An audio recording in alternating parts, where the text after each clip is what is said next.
Assalamualaikum warahmatullahi wabarakatuh. Mohon izin memperkenalkan diri. Nama Taruna Muda M. Fitriansyah, Notar 2201207, kelas TD116, nomor absen 11. Pada kesempatan ini, kita akan membahas materi tentang isolasi termal pada sarana atau prasarana transportasi, yang dimaksudkan untuk memenuhi tugas mata kuliah ilmu bahan dengan dosen pengampu Ibu Atalin Mulyasari MT. Isolasi termal pada umumnya banyak yang juga menyebut sebagai insulasi termal atau insulasi panas. Isolasi termal sendiri adalah metode atau proses yang digunakan untuk mengurangi laju perpindahan panas atau kalor. Panas atau kalor ini dapat dipindahkan dengan beberapa cara, yakni yang pertama ada konduksi, kemudian konveksi, lalu radiasi, dan ketika terjadi perubahan wujud. Aliran panas tersebut dapat dikendalikan dengan proses-proses yang tersebut sebelumnya, tergantung pada sifat material isolasi termal yang dipergunakan. Bahan yang digunakan untuk mengurangi laju perpindahan panas biasa disebut dengan isolator atau insulator. Isolator adalah bahan atau zat yang tidak bisa atau sulit menghantarkan panas dengan baik dan tidak bisa dialiri listrik. Panas dapat lolos meskipun ada upaya untuk menutupinya, tetapi disitulah isolator berguna untuk mengurangi panas yang lolos tersebut. Isolasi termal dapat menjaga wilayah tertutup seperti bangunan atau tubuh atau suatu ruangan agar terasa hangat lebih lama dari yang sewajarnya. Tetapi isolasi termal tidak mencegah hasil akhirnya, yaitu masuknya dingin dan keluarnya panas. Isolator juga dapat bekerja sebaliknya, yaitu menjaga bagian dalam suatu wadah terasa dingin lebih lama dari biasanya. Nah, isolator biasanya digunakan untuk memperkecil perpindahan energi panas tersebut.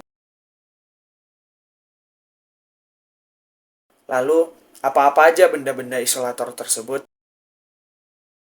Berikut beberapa contohnya, yakni plastik, porselen, keramik, kuarsa, mika, aluminium foil, kayu, kain, karet, kertas, styrofoam, dan masih banyak benda-benda isolator lainnya. Lalu, bagaimana aplikasi dari isolator pada sehari-hari? Aplikasi isolator pada sehari-hari dapat kita jumpai pada pakaian. Lalu, pada industri, pada bangunan, pada sistem mekanik, pada bidang otomotif, pada perjalanan luar angkasa, yakni yang terdapat pada pesawat ulang-alik. Lalu ada aplikasi isolator pada bidang transportasi, dan masih banyak aplikasi-aplikasi lainnya. Pada kesempatan kali ini, saya akan membahas aplikasi isolator atau insulator pada sarana transportasi, yakni saya mengambil contoh isolator yang terdapat pada kap mesin mobil, seperti yang tertera pada layar.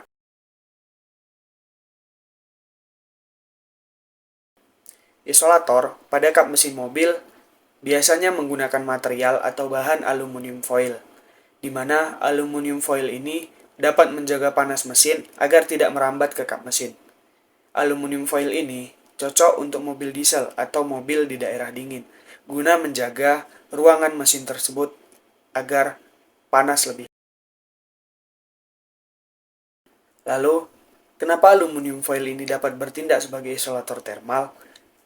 Aluminium foil dapat bertindak sebagai isolator termal karena sifat-sifatnya.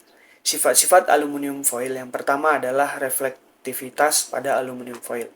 Aluminium foil memiliki sifat reflektif yang tinggi, yang berarti dapat memantulkan panas kembali ke sumbernya.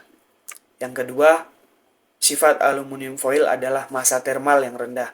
Aluminium foil memiliki massa termal yang rendah, artinya memiliki jumlah material yang rendah untuk menyerap dan menahan panas. Hal ini memungkinkan aluminium foil untuk mendingin dengan cepat setelah dikeluarkan dari sumber panas, membuatnya terasa kurang panas saat disentuh. Lalu, sifat aluminium foil yang terakhir adalah sifat isolasi, yakni aluminium foil juga dapat bertindak sebagai isolator dengan mencegah perpindahan panas.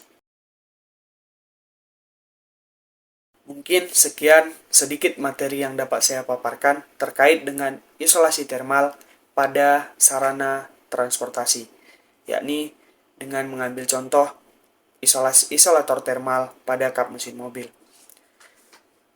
Sebelum saya tutup, saya mengucapkan terima kasih kepada Ibu Atali Mulyasari selaku dosen pengampu mata kuliah ilmu bahan yang telah memberikan kesempatan kepada saya untuk menyelesaikan tugas ini. Saya, M. Fitriansah, mohon pamit undur diri. Sekian, terima kasih. Assalamualaikum warahmatullahi wabarakatuh.